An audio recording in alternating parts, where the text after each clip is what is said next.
Single piece of paper started a war that killed millions. It wasn't a declaration of war, not a royal decree, just a bond, a financial promise sealed in ink. And yet, it chained nations together like puppets. This is the forgotten story of how money, not armies, ignited one of Europe's bloodiest conflicts.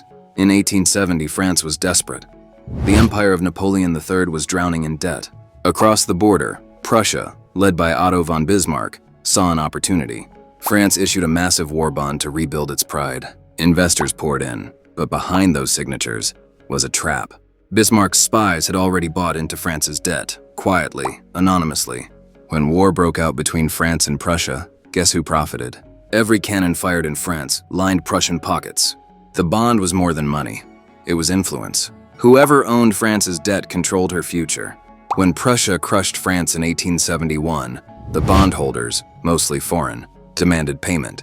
France didn't just lose the war, it lost generations of wealth. Here's the twist most history books skip. Those same financial networks that funded war would go on to build Europe's first investment banks.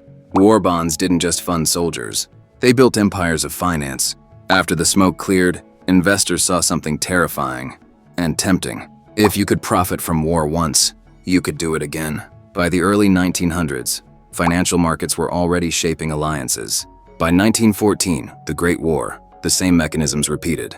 Imagine this: a French farmer pays his taxes, unaware that every franc fuels the very enemy who burned his village. For millions, the war wasn't politics, it was interest, compounding daily. This single bond revealed something chilling about modern economics. Wars aren't just fought with weapons, they're financed like businesses. Every war since then, from WWI to Iraq, followed the same playbook: debt first, blood later. And here's the part no one tells you. That 1870 war bond still echoes today. The descendants of those financiers shaped the early European Union. In trying to prevent another war, Europe was built on the same financial architecture that once fueled one. A piece of paper, written 150 years ago, still decides who profits when nations fight. That's not history. That's the business model.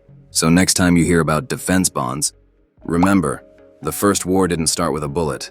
It started with a banker's pen. A single bond sparked a war, but it also revealed something bigger. That behind every flag, there's always a balance sheet. If stories like this fascinate you, the hidden economics behind history, hit subscribe, because next time, we're uncovering the company that accidentally started a revolution.